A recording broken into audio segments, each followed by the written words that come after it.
Ignat's corner, beyond Bent. Janssen! And Blackburn Rovers are 18 minutes away from a Premiership return. As far as Stewart, just outside the penalty area, clips it central for David Dunn. David Dunn equalises! It just had to be! Dack's corner and it goes, Glance towards goal! And Rovers have taken the lead! And Charlie Mulgrew has scored his 14th of the season. It may well be the goal that sends Rovers back into the Championship.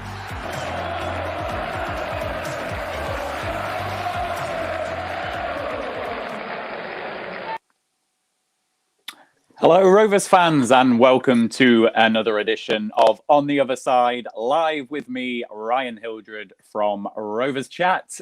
We got there in the end after a slight technical issue at the Luton Town end with Lewis, but you're here with us now live on the show, Lewis, so nice to have you on. Yes, it's good to be on it for my second appearance. Indeed, second appearance, but you're not top of the leaderboard because we have had Stephen Jackson, the Middlesbrough fan, who's been on 3 times because he was telling us how bad Daniel Ayala was going to be and was gloating at us last week before the Middlesbrough games. So you've still got another appearance to make if you want that hat-trick ball. So Rovers fans, last time out, it was that excellent victory away at Middlesbrough after some patchy recent form for Rovers. So let's see if we can turn this into a better run in the second half of the season as we entertain Luton Town, of course, at Ewood Park tomorrow afternoon. As you can see, delighted to be joined by Lewis, who is our resident Luton fan who joined us earlier on in the season. He'll be giving us his usual insight about all things Hatters related.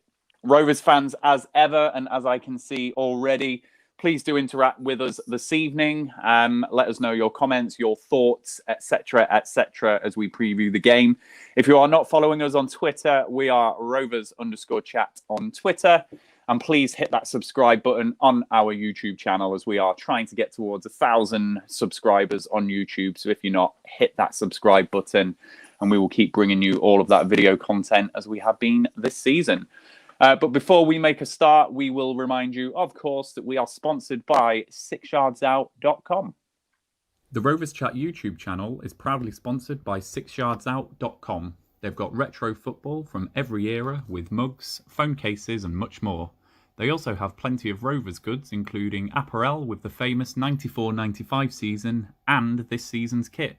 Check them out using the link in the description below. Thank you to 𝐂𝐎𝐿𝑓𝐿.com for their very, very kind sponsorship this season. I can see in the comments already that we've got comments about Harry Pickering, who is someone who we're linked with Lewis from Crewe. So I'm not going to pick that up because it's nothing to do with Luton Town and the game tomorrow. But Daniel Davies asking that question. I just want to plug a show that we are doing on Monday. Jonathan Secker is going to be leading it from Rovers Chat. It's going to be a transfer deadline day special from around about 8 p.m. So it'll be a live show that Jonathan's putting a lot of work into. So if Pickering hasn't signed by then, join us on Monday because we'll be there right till the bitter end, trying to maybe copy Sky Sports a little bit. Who knows? But we'll pick that question up there. And for the usual people that follow us, hello, Alexander Haven, you're one of our regulars. And I think we've got a Luton fan. Hey, Lewis, do you recognise Danny the Unicorn one? He's saying hello to you as well. Yes, I do. And Ollie James, you know you watch too many Rovers Chat shows when you start remembering the other side guests from previous appearances. Evening, gents. So, Lewis, you're a celebrity as well in the Rovers fans' eyes. And Ollie is one of our regular viewers as well. So there we go. We will make a start on the show then, Lewis. When you did join us in November before the game at Kenilworth Road, we spoke then about the last 5 years and how you'd gone on that really big journey from the National League through League One and into the Championship. And you said at the start of the season or in November when we spoke that you were just hoping for that bit of stability. And you seem to have got that. You know, you're 13th in the league and seemingly safe from any talk of relegation. So how are fans viewing the season so far? At the moment, like it's been really good. Really, it's just I think a little bit of frustration because of how inconsistent we've been like throughout the year. But that's expected for I think any mid-table side. You're not going to be consistent, but it's just about picking up those good results and improving on the season before. Yeah, it is. And buried in your season, I was looking at the results. I remember one of them, but I didn't remember the other. There've been some really impressive results in there. You beat Norwich at home. That's the one I remember. And then you've also beaten Bournemouth away, which is a good result. So, Luton, you're in the Championship to more than make up the numbers, aren't you? You know, you're here to do more than survive. And on your day, you're a match for anyone, aren't you? Yeah, like you just mentioned there, we've surprised a few teams. I think we're maybe a few teams like bogey, you know, when you class yourself as a bogey team, and like we upset quite a lot of people, and we've surprised a few. A lot of people thought we'd be down there. I knew before the season started that we would be a much better team than we were last year. We would have a little bit more fight about us, but we're doing well. We need to keep this up. I would love an attacker before the window closes because, as you already know, we struggle to score goals, and that could help us push up the table.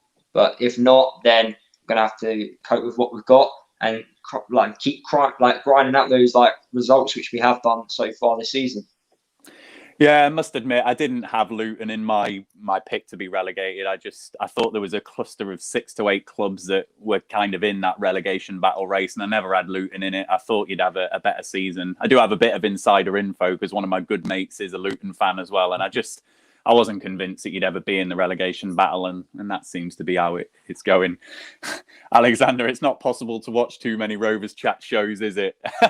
And Luke, absolutely not. No, so we're always grateful for the regular people that come and join us, and Alexander, you're one of them, so thanks for joining us.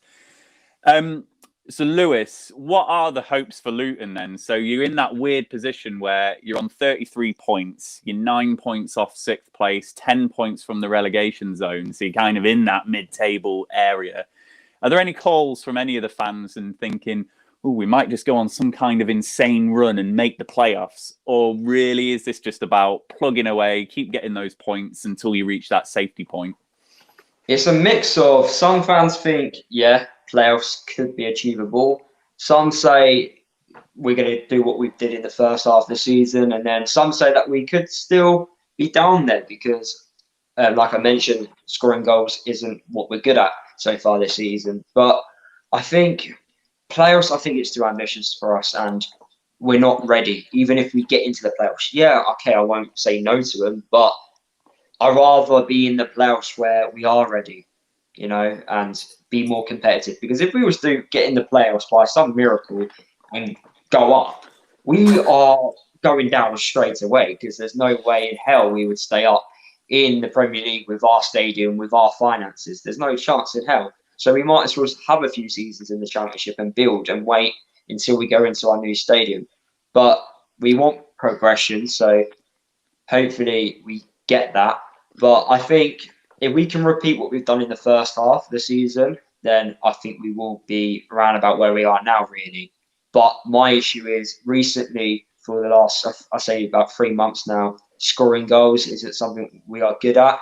And if they keep drying up like they have been, we could fall down the table, and that's something which we obviously don't want.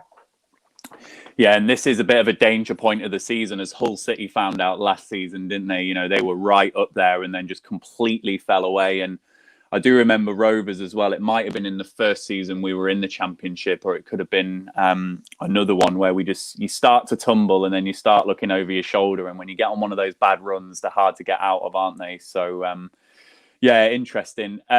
Lewis, you've been picked up by the gin behind you. Ollie James has observed lots of gin posters, are they, behind you? This is the choice of not owning your own house. You know, being in student accommodation where every wall, well, a bit of wallpaper is just weird gin. Don't even like gin. Controversial. So Lewis has called it. He doesn't like gin. So how are the Rovers fans reacting to you not liking gin? Hit us up in the comments. So then, Lewis, we did speak earlier on in the season about Nathan Jones as well, who'd made the return back to Luton, and how he'd restored that hunger and that desire back into your team after, you know, probably Graham Jones is a nice bloke, isn't he? But Nathan Jones has brought that hunger and desire back. So have you seen anything different, though, from Nathan Jones this time around? Is there anything different in your style of play? Anything different formation-wise? You know, is he anything that you've spotted? Oh, yeah, 100%. But before Nathan went to go to Stoke, we were known for playing the diamond. And since he's come back, I don't think we've played the diamond formation once. And that's not really what we were very successful under. Like this year, especially, amount of different systems and different formations we've been playing. That's why I struggled to tell you what my predicted 11 would be for the game, because I honestly, the amount of times we change it, that's probably why we've been so inconsistent. We just keep changing it week in, week out, and we don't keep it the same. And it's a bit strange, really, but he's becoming more adaptable, more tactical, which he's improved. I have to say that he has improved, but he still makes the common mistakes, which are not making the subs a lot earlier in the games. This year, he's actually surprised a few of us and has done that, but I still see the common mistake, and he keeps playing his favourites from obviously during his first spell at the club, which is quite frustrating because we have signed a few decent players who want to prove themselves at this level, and us as fans, we want to see more of them as well. But yeah, he's definitely come back as a better manager. The players fight for him. The players all want to play for him. So it's nice to have that compared to last year where we just watched horrible football under Graham. Yeah, and I think you've got to give Nathan Jones and Luton some credit. To be 13th, if you look at the teams that are above you, Rovers included, we've all had a bit more time just to stabilise at this level, etc. And then some of the teams below you, particularly Forest and Derby, big clubs below you. So I think it's a great achievement for Luton to be where they are. And as you say, hopefully you don't go on one of those runs that Hull City did last season. So if we do look at Luton in a bit more detail then, Lewis, this season, it's 9 wins, 6 draws, 10 defeats. And as you've said, you're actually one of the lowest scorers in the league with just 21 goals from your 25 games. But then you have only conceded 27, which is less than Rovers.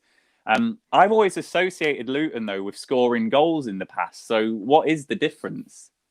He's made us better at the back. We've recruited better at the back. We signed James Bree on a permanent, who's an attacking right back. Left back, we had Nonson Davis, but he went to Stoke. Don't know why, stupid idiot.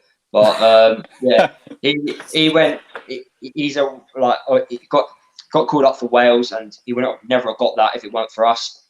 Great player, but like I said, he went to Stoke, so he improved us, and he was also a very attacking left back. We've got Tom 𝐂𝐿𝐎𝐎, also a Wales international as well, who's improved us massively.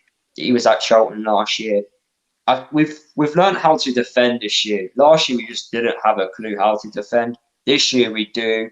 We're a lot more better. Sluga, our keeper, last year he was known for making so many silly errors. This year he's twice the keeper he was last year. And like I said with Nathan, he's more tactical this year, so he's made us hard to beat. So that's probably the reason why we don't score many goals, because we are hard to beat at the same time. And you can't really be a good goal-scoring team and hard to beat. Like you guys know, you're good going forward, but at the back, that's where you need a few goals in. Yeah, it's a really tough balance. And some of what you've described there with Luton, you do wish Rovers just had that solid base at times. But hey, we are the top scorers in the league, and I'm not complaining too much at that. But you just have to find that sweet spot, don't you, between keeping it tight and scoring goals. Got a graphic here, which is your away form, though, Lewis, and it is a bit more of a struggle away from home in particular. So it's just the 4 wins that you've had from the 13 games away. But if we look at goals and shots per game in particular, shots per game, bottom, and then goals scored 22nd, and you've really struggled there. So have you noticed that in your away games this season, and that you've had those performances away from home and you've just struggled to make that impact? It's been like that away, but it's also been like that at home at times. I think away from home, you're not expected to win, so you kind of those stats probably suggest that we play part of the bus football, but we actually don't. We do try and play football. It's just going forward was just not the best. We just struggle to find that right balance in the field, which helps us create those opportunities. And plus, we're not that clinical in front of goal either, so that doesn't help. But I think when we go to away games, we're just more tighter at the back. We just become a little bit more harder to break down. But that's what I reckon it is. But it is, some of that is the same at home as well. We're not the best goal scoring team at home either. Yeah, I think those stats back everything up that you've said there, Lewis. You know, 9th in the division overall for possession and passing accuracy, 12th in the division. That's certainly not a park in the bus side. You know, they're fairly decent stats when you think about some of the sides in this division, Rovers included, who are possession based. So you're certainly not parking the bus in that regard. And with what you said there about being clinical, you know, if you are having the lowest shots per game in the division, it's really important that you score the goals. So, you know, combine that goal scored with the shots per game you're having, and that's translating into your home form right there, isn't it? So, yeah, a bit more of a struggle for Luton away from home. Just going to dip back into the comments. As well. That's probably the reason why we're not ever going to, well, I don't think we're going to reach the playoffs. It's because the difference between those teams in the playoffs and teams like in mid-table is taking your chances and being clinical. And we've had it a few times this year where we played Middlesbrough. They had one opportunity all game and they took it, and we battered them really at their place. So it just shows you just got to take your chances. Overseas is calling you out right now, Lewis. Tell Nathan to leave the shithousery at home. We're due a win. 40 years in the league. Tomorrow is our day. Let's do this. So I forgot about that stat. You know, I honestly forgot about that stat. Yeah, Overseas. Thank you for reminding us of that one. I'd completely forgotten about that, Dirk. So, oh dear. I'm a superstitious fan, Lewis. So Dirk has just sent me into overdrive with that one. There we go. So just getting back on track here. Recent form, if we bring up the other graphic then for Luton, fairly okay. 10 points from the last 8 games, which does compare with, you know, the sides in and around you in that lower top half, Rovers included again. So how have those recent performances been for Luton? It's been inconsistent, really, like it has been all season. But we've picked up unsurprising wins. Like, I don't think many people thought we would go and beat Bournemouth at their place. I think some people thought we would win more games at home. So it's probably balanced itself out. Like against QPR, we definitely should have beaten them at home, but we just were awful going forward. But yeah, I think it represents what's been on show, to be fair. Yeah, and in the so if we're just switching focus completely now, then in the last game it was the 1-1 draw at Kenilworth Road, where we felt extremely hard done by in that game, particularly with a Mr. Gavin Ward. We were denied a certain penalty, and then the free kick at the end that we might have had a chance with Barry Douglas. Firstly, do you remember those 2 incidents at the end of the game? Yeah, I remember. I know. Was it? What's the guy? He's got the long hair. I forgot his name. Ben Brereton. Yeah, like that wasn't a dive. I know that was. He definitely got fouled there. But I'm not too sure of the penalty. You know, I look at it back. I know he's gone in at the wrong way, and that's what I think made a lot of fans go like, "Oh, that's definitely a penalty." I don't know if I'm being too biased, but I'm not too sure. But the referee was awful, though. It was so poor. But then so has the officiating all season, to be fair. Yeah. It has been terrible. At times, I can't believe it's a step below the Premier League when you think about the investment into refereeing then. And I know that some of them aren't great, but my word, you know, championship level refereeing at times just beggars belief. And if we switch back to that game at Kenilworth Road, I do remember thinking before that game it was going to be a really tough match because at home you are a good force. You took the lead in that game, so was there an air of disappointment that you didn't get all 3 points? To be fair, I said to you before the game, like, as long as you guys don't beat us, because I know a few Blackburn fans, that's all I cared about. And obviously, when you are winning I think any game when you're winning at home, you don't want to drop points, especially when you do take the lead. So I was a bit disappointed because I remember that game, we just weren't the best going forward, like I keep saying, and we got lucky, I felt, with our goal. But yeah, I'm disappointed, but not surprised at the same time, I would say. Yeah, and before we move on to the game itself then, I'm just going to pick up Alexander's comment here. Worried about Luton's direct approach. Rovers came unstuck because of it more than a few times. So will Luton go direct tomorrow, do you think, at Ewood?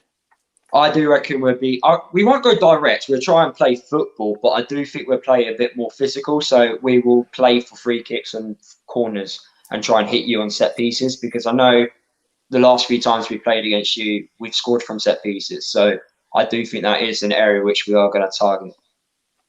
Sure. So let's look at your predicted 11 then, Lewis. Let's just drop the comment off the bottom. There we go. So, yeah, asking all our opposition fans to give us their predicted 11 before the game. We'll obviously see how that turns out. So, Lewis, you mentioned that the formation's been changing a bit this season. So, if we just start with the formation, why do you think you'll go for that 4-3-3 tomorrow? I think you often play 4-3-3. That was my thinking behind it. You play with the 3 attackers, I believe. I could be wrong. But, no, we're 4-3-3, yeah. Yeah, so I think he's going to match you on that. That's why I reckon we're going to go 4-3-3. And then if you just talk us through some of the players, because again, with the greatest respect to Luton Town, you know, there's players there that people might not recognise. So just talk us through, you know, move from back to front, you know, start with the defence, you know, who are going to be the players in defence that we've got to look out for? So I would say, I reckon the right-hand side is where we're going to be the most dangerous and try to create our chances in this game. So, like I said, James Breed's an attacking fullback, so he would try and go up and down that right side. On the left, we're not the best going forward, but we're better defensively on the left, so don't expect too much from that side. But I think that's a solid back five. Glenn Ray, he will protect the defenders, so hopefully he stops like any runs, interceptions, and just be that physical present, like in midfield, man marking your dangerous players. Dewsbury Hall, I would definitely watch out for him. He'll be playing in the Premier League next year for Leicester. He is unreal. I don't know if you watched the game against Chelsea, but he just looks so comfortable against one of the best teams in England. And then 𝐂𝐎𝐍𝐃, I think he won a penalty against you guys when we previously played against you.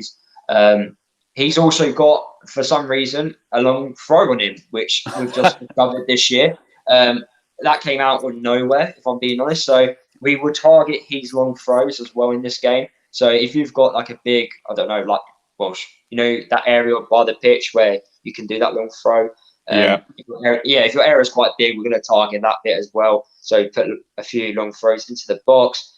And then going forward, so Roddick is a centre mid, but I have a feeling that Nathan's going to play him on the wing. I don't know why we do this, but Roddick's best position is in midfield where Berry is. So you think that's quite strange. And trust me, for us Luton fans, we do find it a little bit strange. But he puts Roddick on the left for some weird reason. So I'm going with that because I think that's what he's going to do. And hopefully our striker, Collins, he's not been clinical this year and he's missed some sitters, but hopefully he gets a few. But he has scored against you guys before. So fingers crossed we get a few goals tomorrow. Hopefully that explains it all. No, it is good. I must admit, you know, I'm one of them that there's players there that you don't see and who don't grab the headlines because you don't get the Sky Sports coverage like some of the other teams in the Championship. So no, good for you to talk us through that. So just a couple of things then, Lewis. Luke Kimberley agreeing with you there that Dewsbury Hall is a talent. And then, is this a genuine question? Is Sluga a part-time boxer? Oh, he doesn't command his area. What modern day goalkeeper does nowadays? Like, they all punch the ball, don't they? It's what they're coached to do. Oh, brilliant. And before we just move focus again on the other questions, Luke Kimberley's also raised another question here. So our pitch, I don't know if you've seen it, Lewis. It's not the best at the moment, and actually that's probably an understatement. Lots of wet weather in Lancashire in the last few weeks. And, I know. Yeah, living in Preston, I know. Oh yeah, of course you do. So yeah, the training ground was frozen, so Ewood had the undersoil heating and they trained on it, and it's just absolutely churned it up. And yeah, the Doncaster game at home in the FA Cup was not good, and then the Stoke game that followed that also not good. So that possession-based football that we do like to play is just suffering big time with that. So if Luton do go direct tomorrow, you might get a bit more joy because I'm not sure we're the best at going direct, particularly without Danny Graham in the side. He's obviously Is gone Tony? now. Is that going to be Tony's excuse again this time if we do beat you? He always likes these excuses against Luton. Yeah, we shouldn't be beating. We shouldn't be losing against teams like Luton. Always got an excuse, don't he?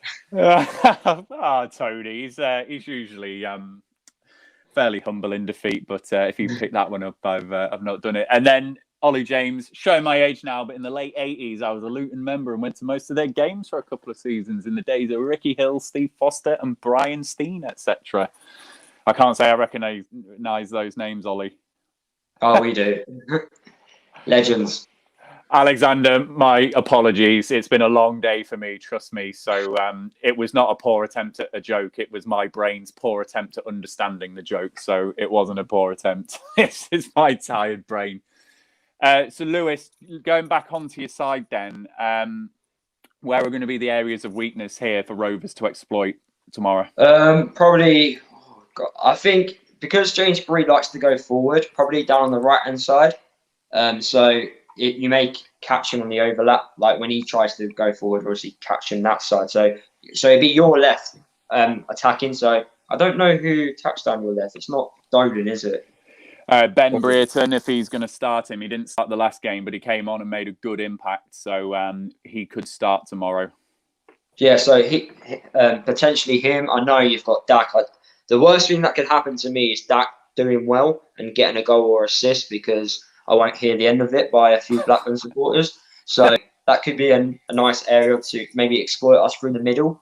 And we're not the best at defending set pieces. So if you guys are good at set pieces, I don't know if you are, but if you are, that could be a good area for you guys, because crossing, defending crosses is something which we're not the best at. As someone mentioned in the comments, Luger likes to punch. He doesn't come out and catch it. So yeah, that could be another area which you guys could exploit.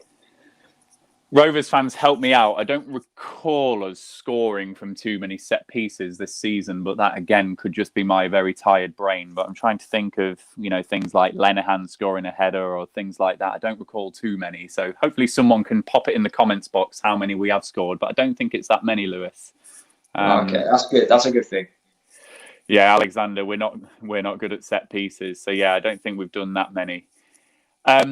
And then, Lewis, just switching focus, I think I've remembered, now you've said that, you've got the housemate who's a Rovers fan, haven't you? Yes, I do. Yeah, I remember you saying last time before that game. So flipping focus onto Rovers then, what have you made of us this season? And you've obviously got that insider info from your housemate as well. I wouldn't say insider info, you see, because he is a little bit delusional. So I try not to listen to him. And I try to avoid your games, to be honest, because the amount of times he brings you guys up in conversation, it's just like, I've had enough. You know when you just want to just watch a casual episode of The Chase or something, but somehow Blackburn get involved in some shape or another. It's just can be a bit frustrating, but I know going forward you're dangerous, and that's what worries me a little bit, because like you said, you're the top goal scorers in the league. You know how to score goals. You create opportunities. You've got quick players, quick skillful players. You can cause us problems. So I am a little bit worried with your strike force. It's just whether or not with us, can we take advantage of being a little bit physical with our set pieces, and can we counter-attack you? But then again, we haven't been a counter-attacking team this year. So I reckon it's going to be quite even. I'm going with a draw, if I'm being honest. Well, I'll get your prediction confirmed in a moment, Lewis. But before we do that, I'd like to do Rovers and Luton links usually, but I did that last time with Matty Pearson and Ryan Tunnicliffe, so I'm not going to do that. We missed a big one, actually, doing that last time. I remember after the show. Walter. Who was it? He's been our goalkeeper for both teams on loan. We won't talk about him. I usually pick players who are currently playing as well, and we don't need any excuse to remember Christian Walton, I'm afraid, which is a shame for Christian Walton. He wasn't great at us. He started okay, but then it really petered out. And we loved him. We loved him. Yeah, and I know Wigan loved him as well, and I was actually quite excited with that signing. I thought it was a good one, and I thought it was good, but yeah, it just turned out not to be a good one. But we've got big Thomas Kaminski now, who Rovers fans will know is my favourite. Love him. So he's a great keeper for us. So I'm not going to do that, Lewis. Just want to check in on your January transfer business. So have you made any signings so far? Are you linked with anyone? Anyone gone out? Are you expecting anything on deadline day? We've got I wouldn't say got rid. We've let 2 youngsters go out on loan to both League One clubs. They weren't going to get much game time, if I'm being honest. We signed 𝐂𝐎𝐋 from Wigan. Played in the Not a bad Championship. signing. Yeah, not bad.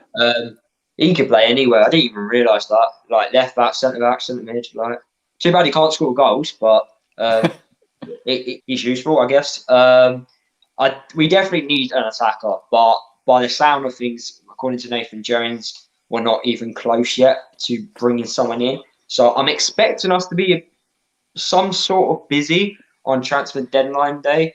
But if we don't bring anyone in, that'd be the first time under Nathan Jones that we've had a poor transfer window. Normally we have good ones under him, and normally we leave a transfer window a lot stronger than we do when we enter it. So I'd be very surprised not to see some sort of an attacking player. But we've got a lot of players out of contract, 6 months left on their deal, including Collins, Bradley, Pearson, Berry, Pelly. So 4 players in the starting 11 I've mentioned are could leave, in the next coming days. Hopefully they don't, but I'm expecting us to do some sort of business, but maybe not.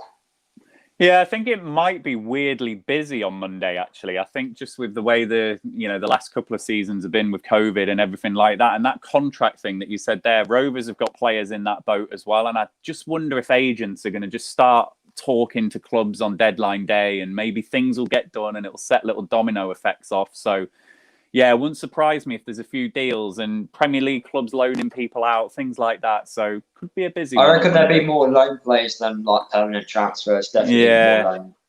I can see that, definitely. So, yeah, we'll watch out for what Luton do. And as you saw in the comments right at the start, Harry Pickering from Crewe is the one that Rovers fans are really craving to solve our left-back problem, or our long-term left-back problem, I should say. Very good fullback.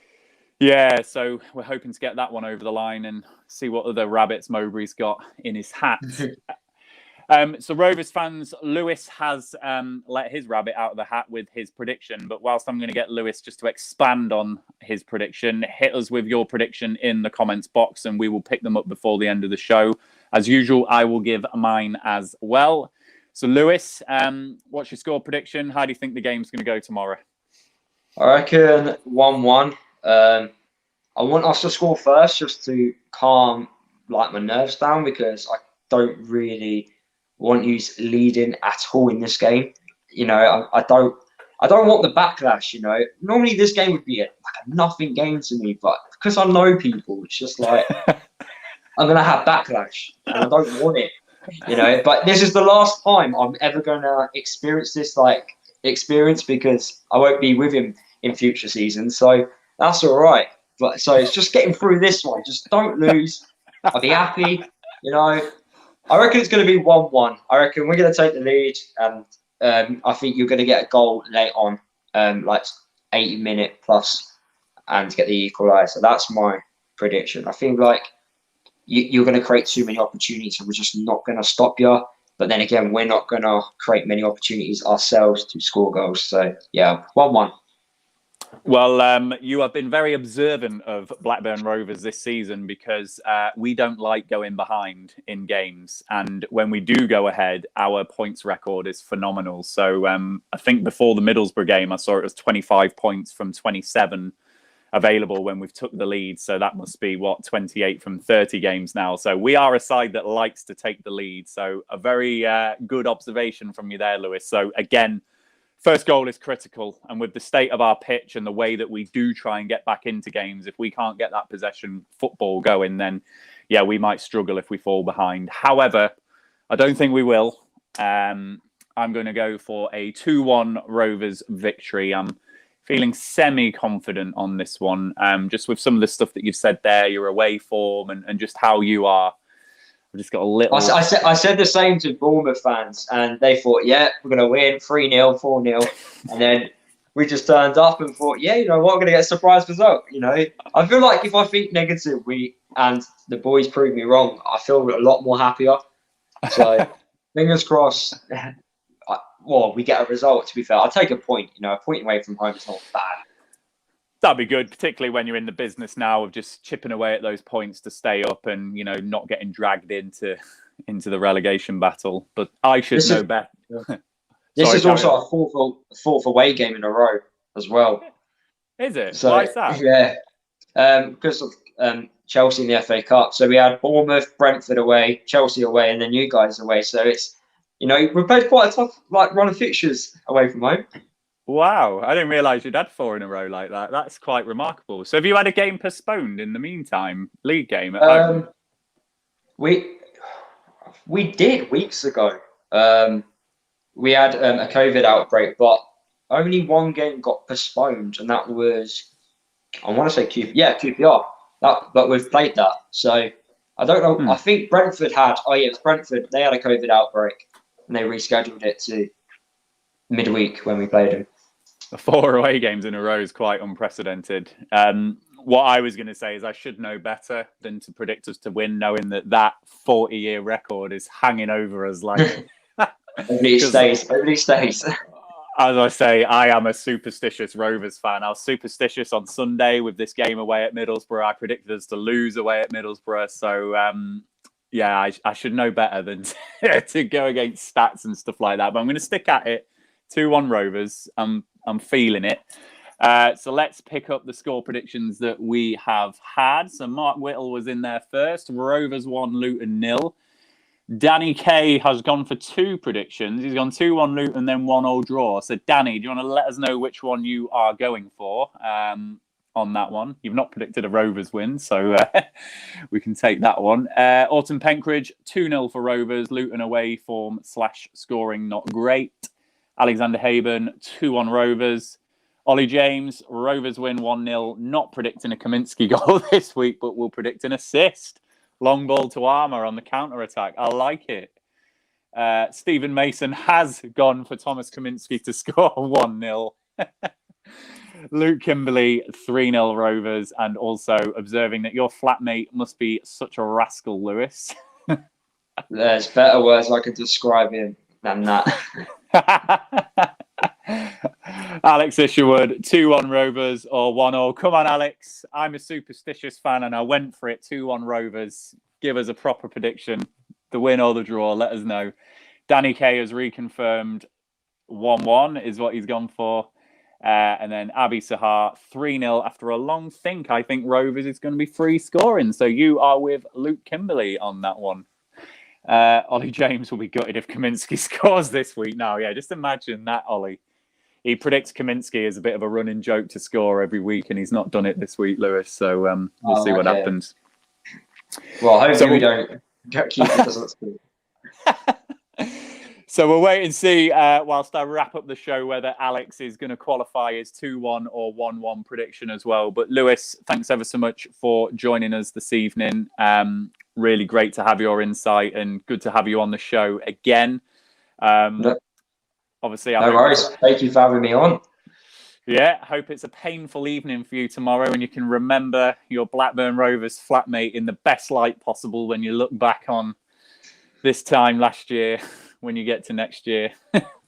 It's annoying because tomorrow is actually a good day for football. You got, I think after our game, you got United, Arsenal, and then you got Southampton, Villa in the evening. And Saturdays are my best days because you have takeaway, football all on day, 3 o'clock's come in, you can watch your game on as well. It's just everything's perfect, and then once your own team lets you down, day ruined. Yeah, that's it. We've had plenty of those, but that in a weird way is why we love it, and that's why we keep going back, isn't it? So no, sounds like a good Saturday for you there, Lewis. Alex has come back with his prediction. I'll go for 2-1. Hopefully I won't be eating my words. Don't worry, Alex. We've all been there. As I say, I predicted us to lose on Sunday and I hung my head in shame. So it happens to the best of us. And Alexander Haben has qualified his prediction, which was 2-1. He's gone for Armstrong, Elliott and James Collins. Luke's giving some... Sweetly hit by 𝐿𝐿. The wind has taken this one. Dodgy bounce. Oh, wow. It's beat Sluga, the Luton keeper. Goal 𝐿𝐿. There we go. And Lewis, bit of love for you as well from Autumn Penkridge here. Lewis was excellent. And then Luke, thank you for the input, Lewis. Great stream, guys. Yeah, I'll back that up, Lewis. It's been great chatting to you. Thank So you. Rovers fans, we will wrap it up there. Thanks ever so much for joining us again on this Friday evening. As I say, love doing On the Other Side and love chatting to the opposition fans. So Lewis has been no exception this week. As you probably saw us put out on Rovers Chat yesterday, we do realise that this is a really difficult time for a lot of people at the moment. Lots of people living alone and not getting the usual interactions that they do. So just want to underline that message that we said yesterday, that the Rovers Chat Twitter account, the DM, is always open. And any of us contributors as well, you've got our Twitter handles and things like that. If ever you struggle, do reach out. We are all there. We're all one big football family. So, you know, this is why we do these streams. We love connecting with you all and providing something whilst we can't go to the games. If you're not following us on Twitter, it is Rovers_chat on Twitter. Please hit that subscribe button to subscribe to our YouTube channel, which is Rovers Chat. And as I said at the start of the stream, we have a transfer special on Monday. Join us from about 8 p.m. Jonathan Secker will be hosting that transfer special as we hopefully see Harry Pickering join Rovers and get that one over the line. But let's see. And let's see if Tony Mowbray's got any other rabbits under his hat. But before that, we have got the pre- and post-match live streams tomorrow. So about 1:15 tomorrow, we'll be live pre-match to preview the game and get that live team news reaction. And then post-match about 5:15 to dissect the game, as we usually do, and hopefully observe that Rovers win and break that 40-year curse. So there we go. That was a mammoth bit at the end there. But Lewis, as I say, thanks for joining us. Have a great evening. And Rovers fans, please do enjoy the rest of your evening. And we will see you tomorrow for our pre-match live stream. See you later. The Rovers Chat YouTube channel is proudly sponsored by 6yardsout.com. They've got retro football from every era with mugs, phone cases and much more. They also have plenty of Rovers goods, including apparel with the famous 94-95 season and this season's kit. Check them out using the link in the description below.